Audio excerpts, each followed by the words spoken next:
Hello friends, আমি পায়েল। আজকে আমি রান্না করছি চিকেন তেহারি। দেখো, একবারে একদম সহজ পদ্ধতিতে কিন্তু করে ফেলেছি। দেখো, আমি কিন্তু প্রথমেই কড়াইতে দিয়ে দিচ্ছি সাদা তেল, আর আমি এর মধ্যে একটু ঘি দিয়ে নেব। দেখো, 1 চামচ পরিমাণে আমি ঘি দিয়ে দিলাম। আমি এখন এখানে ফোড়ন দিয়ে নিচ্ছি তেজপাতা, গোটা গরম মশলা আর জিরে। দেখো, আমি কিন্তু গোটা গরম মশলার মধ্যেই নিয়েছিলাম দারচিনি আর এলাচ। দেখো, এখন আমি দিয়ে দিলাম আলুর মধ্যে আমি একটু হলুদ দিয়ে নিলাম। এখন আমি হালকা হালকা করে আলুটাকে একটু ভেজে নেব। দেখো, বেশি কিন্তু লাল লাল করে ভাজবো না। দেখো, আলুটা কিন্তু আমি হালকা হালকা করে উল্টে পাল্টে ভেজে নিচ্ছি।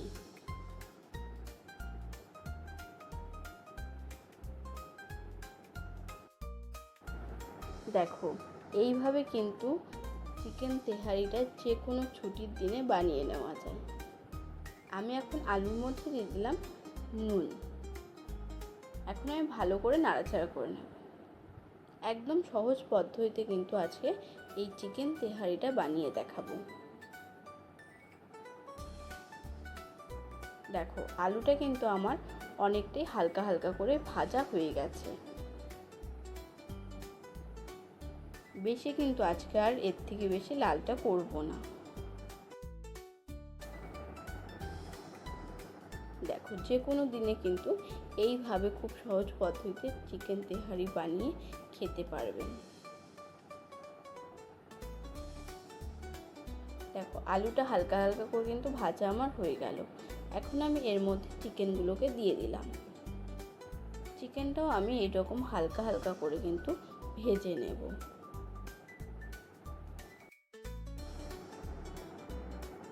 দেখো, আমি কিন্তু ভালো করে নাড়াচাড়া করে নিচ্ছি।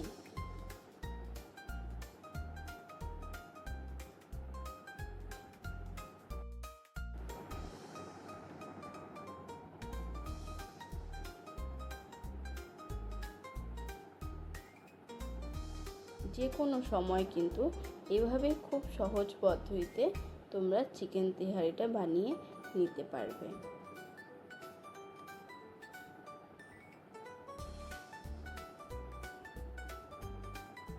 দেখো, চিকেনের কালারটা কিন্তু চেঞ্জ হয়ে এসেছে। এখন আমি এর মধ্যে দিয়ে দিলাম একটুখানি করে আদা আর রসুন কুচি। আমি এখানে 1 চামচ করেই নিয়েছি। দেখো, এখন দিয়ে দিলাম এর মধ্যে সামান্য পরিমাণে হলুদ। তোমরা তোমাদের কিন্তু পরিমাণ অনুযায়ী নিয়ে নেবে। আমি এখানে আলু আর চিকেনের পরিমাণ অনুযায়ী কিন্তু হলুদটা দিয়ে দিলাম। এখন আমি সব কিছু ভালো করে নাড়াচাড়া করে নিচ্ছি। এই আদা আর রসুনের যে গন্ধটা, এটা কিন্তু আস্তে আস্তে এভাবে ভাজতে ভাজতে কিন্তু চলে যাবে।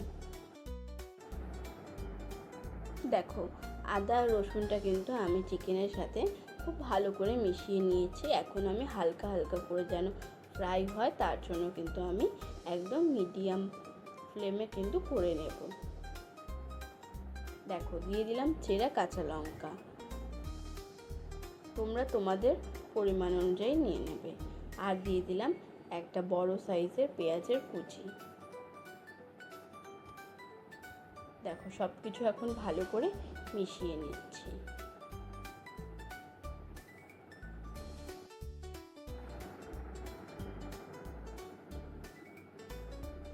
দেখো, সব কিছু কিন্তু আমি ভালো করে মাখিয়ে নিলাম। এখন কিন্তু আস্তে আস্তে আমি ফ্রাই করে নেব।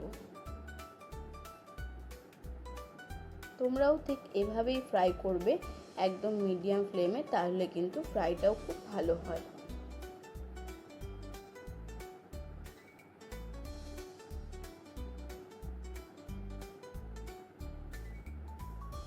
দেখো, ভালো করে কিন্তু এভাবে নাড়াচাড়া করে নিতে হবে, না হলে কিন্তু নিচের দিকে লেগে যাবে।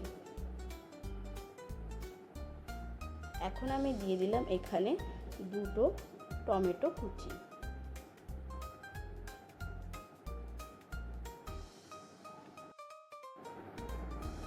দেখো, টমেটোটা কিন্তু ভালো করে আমি মশলাগুলোর সাথে মাখিয়ে নিলাম।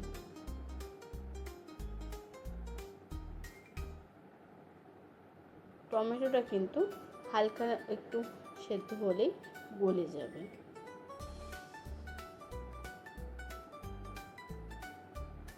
দেখো এভাবেই কিন্তু আস্তে আস্তে ফ্রাই করে নিতে হবে। এখন আমি দিয়ে দিচ্ছি জিরের গুঁড়ো। আমি একটু গরম জলে জিরের গুঁড়োটা ভিজিয়ে রেখেছিলাম। তোমরাও এভাবে গরম জলে জিরের গুঁড়োটা ভিজিয়ে রাখবে, তাহলে কিন্তু ভালো হবে। দেখো মশলাগুলো কিন্তু ভালো করে মিশিয়ে নিচ্ছি এবং হালকা হালকা করে ভেজেও নিচ্ছি।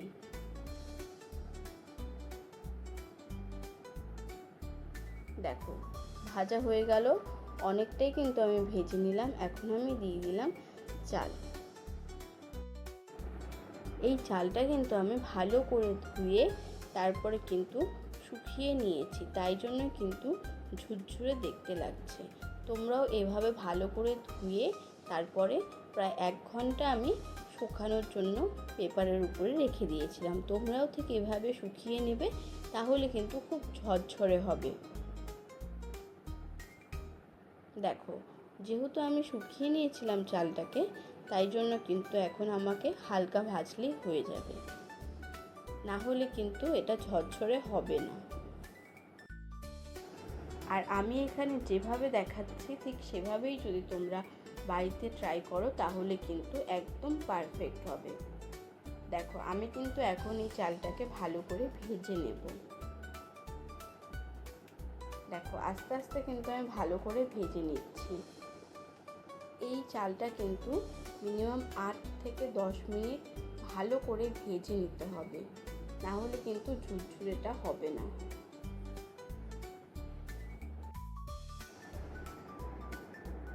দেখো দেখে কিন্তু বুঝতেই পারছো চালগুলো কিন্তু একদম ঝুরঝুরে করে ভেজে নিয়েছি, একটার সাথে কিন্তু একটা লেগেও নি। আর চালের কিন্তু কালারটাও দেখো, দেখে বুঝতেই পারবে চেঞ্জ হয়ে এসেছে। এটা একদম মিডিয়াম ফ্লেমে রেখে ভালো করে আস্তে আস্তে নাড়াচাড়া করে কিন্তু ভেজে নিতে হবে, না হলে কিন্তু নিচের দিকে চালটা লেগে যাবে। দেখো আমি চালের পরিমাণ মতো দিয়ে দিচ্ছি নুন।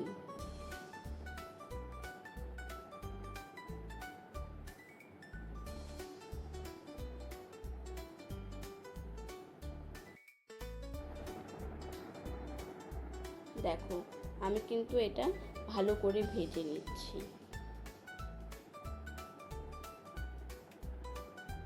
আর কালারের জন্য কিন্তু হলুদটা আমি আগেই দিয়েছিলাম, তার জন্য কিন্তু আমি আর দিলাম না।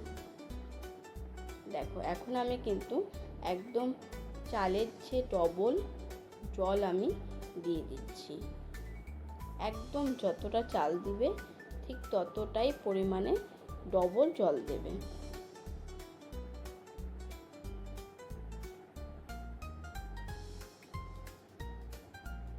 দেখো গরম জলই কিন্তু এখানে দিতে হবে, গরম জল না দিলে কিন্তু এটা দলা পাকিয়েও যেতে পারে। আমি কিন্তু তাই জন্য গরম জলটাই ব্যবহার করি। দেখো ফুটে উঠেছে, এখন আমি কিন্তু ঢাকা দিয়ে রেখে দেব।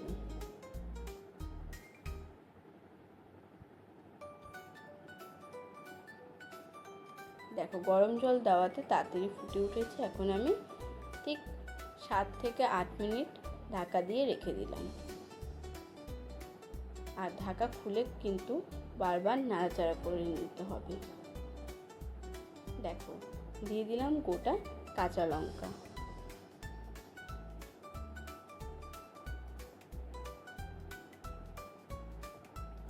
দেখো আমি কিন্তু ঢাকার মাঝখানে ভালো করে নাড়াচাড়া করে নিচ্ছি। এভাবেই কিন্তু ভালো করে ঢেকে নেড়েচেড়ে করতে হবে। দেখো আমি আবার ঢাকা দিয়ে দিলাম, আবার ঠিক 5 থেকে 6 মিনিটের মতো ঢাকা দিয়ে রেখে দিয়েছিলাম। দিয়ে দিচ্ছি পরিমাণ মতো চিনি। আমি এখানে একদম ভরে ভরে 2 চামচ চিনি নিয়েছিলাম। দেখো দিয়ে দিচ্ছি এখানে জায়ফল এবং জয়িত্রীর গুঁড়ো। আর দিয়ে দিলাম 1 চামচ পরিমাণে ঘি।